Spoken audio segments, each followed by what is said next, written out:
Hello friends, मैं हूं प्रवीण और स्वागत करता हूं आप सभी का मेरे यूट्यूब चैनल स्ट्रेंथ होल्डर्स पे। जैसा कि आपको थंबनेल में दिख गया होगा, आज हम डिस्कस करेंगे विटामिन बी 12 के एब्जॉर्प्शन के बारे में, उसके यूजेस के बारे में, और एक नेक्स्ट वीडियो में एक अलग से सेपरेट वीडियो में हम डिस्कस करेंगे कि परनीशियस एनीमिया क्या होता है। तो चलिए स्टार्ट करते हैं विटामिन बी 12 को। जैसा कि विटामिन बी 12 आपको पता होगा बहुत से जनों को कि विटामिन बी 12 को हम कहते हैं कोबालैमिन। क्या कहते हैं? कोबालैमिन। इसका साइंटिफिक नेम होता है कोबालैमिन। बहुत से लोग इसे साइनोकोबालैमिन कहते हैं, तो वो भी कोई गलत नहीं है। मेथाकोबालैमिन और साइनोकोबालैमिन दो टाइप के कोबालैमिन या विटामिन बी 12 होते हैं। तो अब हम बात करते हैं विटामिन बी 12 की, तो हमें उससे पहले ये जानना जरूरी होता है कि विटामिन बी 12 के फंक्शन क्या होते हैं।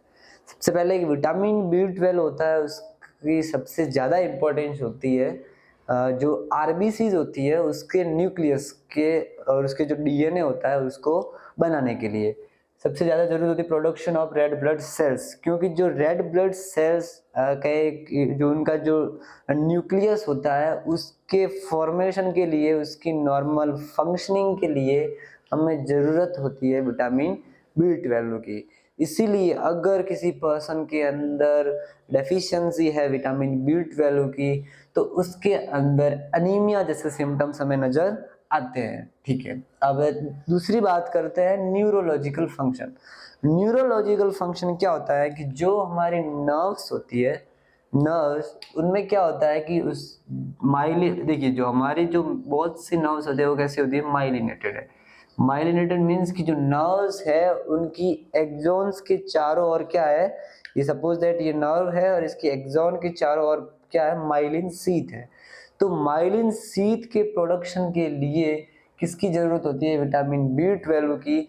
तो इसीलिए अगर किसी पर्सन के अंदर विटामिन बी 12 की डेफिशिएंसी है तो उसके अंदर न्यूरोलॉजिकल सिम्टम्स हमें देखने को मिलेंगे। जैसे हम उसे कह सकते हैं कि टिंगलिंग सेंसेशन, जैसे कि कोई पिन है जैसे चुभा रहा हो, बर्निंग सेंसेशन, बहुत सारे न्यूरोलॉजिकल सिम्टम्स हमें देखने को मिल सकते हैं क्योंकि विटामिन बी 12 की क्या है? डेफिशिएंसी। अब देखते हैं, ये तो हमने एक और व्यू देख लिया कि विटामिन बी 12 की आवश्यकता कहाँ कहाँ पे होती है।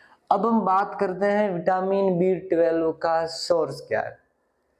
मेनली जो विटामिन बी 12 होता है वो एनिमल ओरिजिन से या नॉन वेजिटेरियन डाइट से हमें मिलता है, जैसे चिकन से, मटन से, मीट से, जैसे सब ऑल ओवर हम कहते हैं।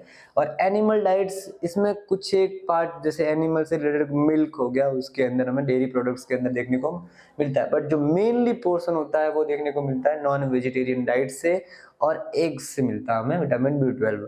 अब हम अगर बात करें कि जो विटामिन बी 12 की डेफिशिएंसी नॉर्मली हमें देखने को मिलती है, बहुत कॉमनली हमें देखने को मिलती है किन पर्सन के अंदर? जो स्ट्रिक्ट वेजिटेरियन है। स्ट्रिक्ट वेजिटेरियन पर्सन के अंदर हमें विटामिन बी 12 की डेफिशिएंसी कॉमनली देखने को मिलती है क्योंकि मेनली विटामिन बी 12 का सोर्स ही नॉन वेजिटेरियन डाइट है। अब हम बात करते हैं कि विटामिन बी 12 का अब्जॉर्प्शन कैसे होता है। एक बार हमने डाइट से ले लिया तो उसका ब्लड स्ट्रीम के अंदर उसकी एंट्री कैसे होगी और वो स्टोर मतलब टारगेट साइट तक कैसे पहुंचेगा, वो सारी चीजें हम इसमें देखते हैं फ्लो चार्ट के। होप सो आपको समझ में आएगा। तो एब्जॉर्प्शन, सबसे पहले हमने विटामिन बी 12 लिया और ये किसके अंदर है? जो भी हमने डाइट ली उसके अंदर विटामिन बी 12 प्रेजेंट है इन द डाइट। ठीक है, ये डाइट के साथ में प्रेजेंट। अब जैसे ही हमने उसको ईट किया तो हमारे वो ओरल कैविटी में गया। ओरल कैविटी के अंदर जाने के बाद हम उसका क्या कर सकते हैं? मैकेनिकल डाइजेशन करते हैं। तो उस समय विटामिन बी 12 के ऊपर कोई भी इफेक्ट नहीं पड़ता है। बट ओरल कैविटी के अंदर जो सलाइवा आई, सलाइवरी ग्लैंड से सलाइवा आई, उसमें एक टाइप का स्पेसिफिक प्रोटीन प्रेजेंट था जिसका नाम था आर बाइंडर। क्या नाम था? R binder. ये आर बाइंडर आया। आर बाइंडर कहां से आया? सलाइवा से। ये आर बाइंडर आया और डाइट से क्या आया? Vitamin B 12। ये दोनों ओरल कैविटी के अंदर नहीं जुड़ते हैं। ये दोनों आर बाइंडर और विटामिन बी 12 दोनों सेपरेटली जाएंगे, एक दूसरे से नहीं जुड़ते हैं। जैसे ही ये विटामिन बी 12 और जो सलाइवा से आया हुआ आर बाइंडर स्टमक में पहुंचे, तो स्टमक की पीएच होती है एसिडिक। एसिडिक पीएच की वजह से क्या होगा? जो ये विटामिन बी 12 था ये आर बाइंडर के साथ में क्या हो जाएगा? अटैच हो जाएगा, किसके साथ में, आर बाइंडर के साथ में। ये स्पेसिफिक टाइप का प्रोटीन होता है, ठीक है।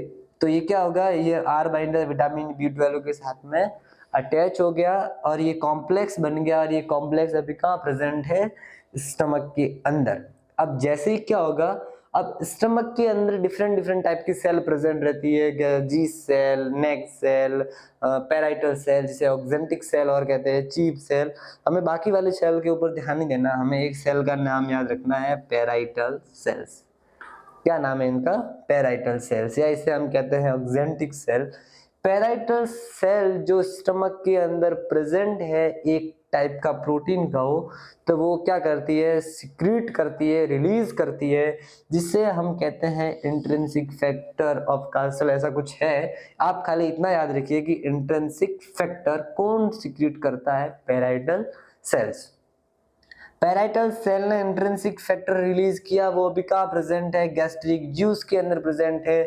और ये intrinsic factor, R binder, vitamin B12, ये तीनों चीजें स्टमक के अंदर अभी प्रेजेंट है। आर बाइंडर और विटामिन B12 तो जुड़े हुए हैं, दोनों एक साथ प्रेजेंट है, और इंट्रिंसिक फैक्टर अलग पड़ा बेचारा, ठीक है। ये स्टोरी यहाँ तक आप समझ लीजिए। अब क्या होगा कि थोड़ी देर बाद जब गैस्ट्रिक जूस अपना काम कर लेगा, लगभग अप्रोक्सीमेट 3 आवर्स के बाद क्या होगा, जैसे गैस्ट्रिक एम्प्टिंग चालू होगी, मतलब कि जैसे ही स्टमक खाली होना स्टार्ट होगा, तो जो काइम जो स्टमक के अंदर प्रेजेंट है, वो किसके अंदर स्टार्ट हो जाएगा जाना, इंटेस्टाइन के अंदर। इंटेस्टाइन में स्पेसिफिकली कहे तो किसके अंदर, ड्यूडेनम के अंदर।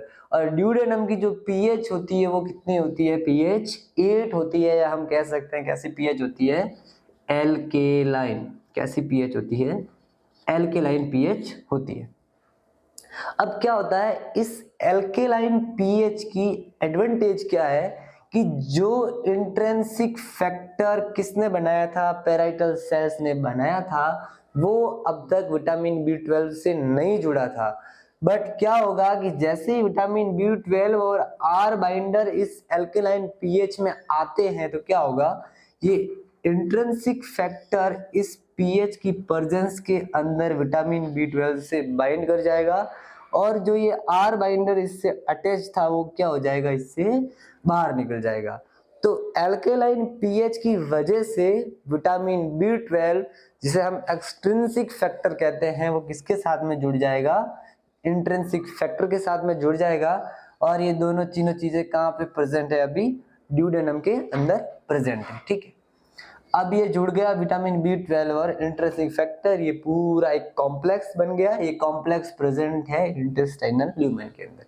ये तो यहाँ तक की स्टोरी हमने समझ। एक बार क्विक रिव्यू देख लीजिए। विटामिन B12 डाइट के अंदर प्रेजेंट था, सलाइवा से आर बाइंडर आया, दोनों नहीं जुड़े, इसको ये जुड़ने के लिए एसिडिक पीएच चाहिए।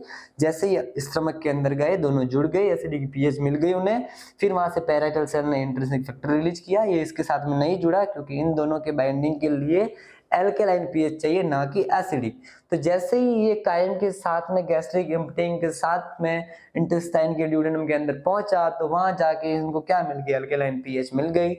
तो विटामिन B12 आर बाइंडर से दोस्ती तोड़ के किसके साथ में जुड़ गया, इंट्रिंसिक फैक्टर के साथ में, और ये एक कॉम्प्लेक्स का फॉर्मेशन करते हैं और इंटेस्टाइनल ल्यूमेन के अंदर पड़े हैं अभी तक, ठीक है। ये ड्यूडेनम का और वो मतलब क्या कहते हैं, प्रॉक्सिमल पार्ट था इंटेस्टाइन का। अब डिस्टल पार्ट या फिर इलियम के अंदर क्या होता है, इलियम की जो सेल्स होती है, उनके ऊपर एक स्पेसिफिक टाइप के रिसेप्टर प्रेजेंट रहते हैं, किनके लिए, इस कॉम्प्लेक्स के लिए। जो ये विटामिन B12 और इंट्रिंसिक फैक्टर का जो कॉम्प्लेक्स बना, उनके लिए रिसेप्टर प्रेजेंट रहते हैं at the apical, on the apical surface of enterocytes of the ileum reason.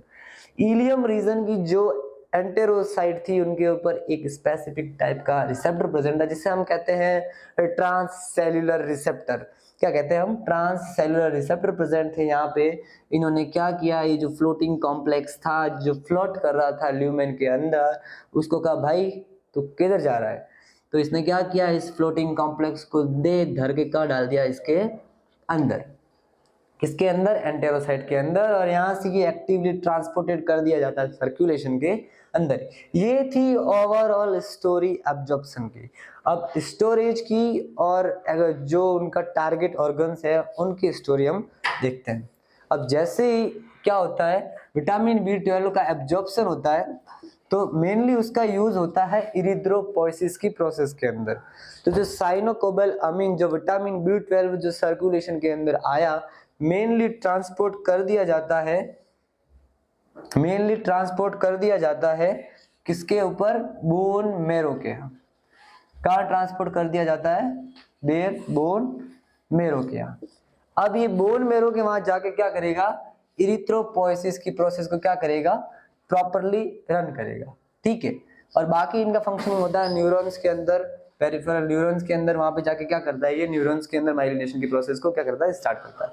अब देखिए, अगर कोई डिजीज किससे रिलेटेड है, पैराइटल सेल से या स्टमक से रिलेटेड कोई डिजीज है जिसके अंदर पैराइटल सेल्स की फंक्शनिंग क्या हो रही है, डिस्टर्ब हो रही है, तो वो डिजीज किसको इफेक्ट करेगी, विटामिन बी 12 के एब्जॉर्प्शन को इफेक्ट करेगी।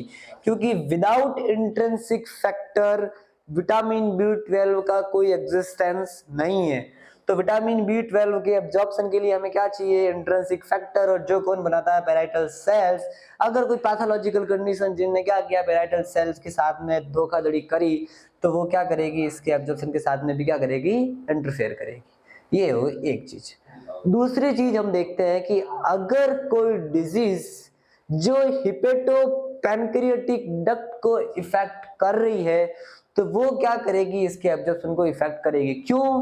क्योंकि जो इंटेस्टाइन की जो अल्कलाइन पीएच है वो बाइल के कारण ही मेंटेन होती है। और बाइल कहाँ से आता है, बाइल आता है गॉल ब्लैडर से, गॉल ब्लैडर से बाइल डक्ट आती है, बाइल डक्ट पैनक्रियाटिक डक्ट के साथ में मिलकर क्या बनाती है, हिपेटोपैनक्रियाटिक डक्ट। अगर किसी पेशेंट को कॉलेलिथियासिस है, किसी पेशेंट के अंदर कोई ऑब्स्ट्रक्शन आ गया इन द हिपेटोपैनक्रियाटिक डक्ट के अंदर, तो उनके अंदर विटामिन बी 12 का जो एब्जॉर्प्शन होगा वो क्या हो जाएगा, इम्पेयर्ड हो जाएगा। तो ये दो कंडीशंस आप ध्यान रखिए, एक तो पैराइटल सेल्स वाली और एक कॉलेलिथियासिस वाली। तो उसके अंदर विटामिन बी 12 की जो सीरम की जो कंसंट्रेशन रहेगी उसके अंदर क्या हमें फ्लक्चुएशन देखने को मिलेंगे। अब बात कर ली एब्जॉर्प्शन की। इनका स्टोरेज मेनली होता है लीवर और मसल के अंदर। कहाँ इसका स्टोरेज होता है, लीवर और मसल के अंदर। मेनली ये स्टोर रहते हैं लीवर और मसल के अंदर। और एक बात और, जो विटामिन बी 12 होता है, stored form of the vitamin B 12 लगभग 3 साल तक किसी पर्सन की नीड्स को पूरा कर सकती है, ठीक है। इसका क्या एडवांटेज रहा कि सपोज दैट, देखिए अब आपको भी पता है नॉन वेजिटेरियन डाइट बहुत महंगी है, तो आदमी हर रोज नहीं ले सकता उसको।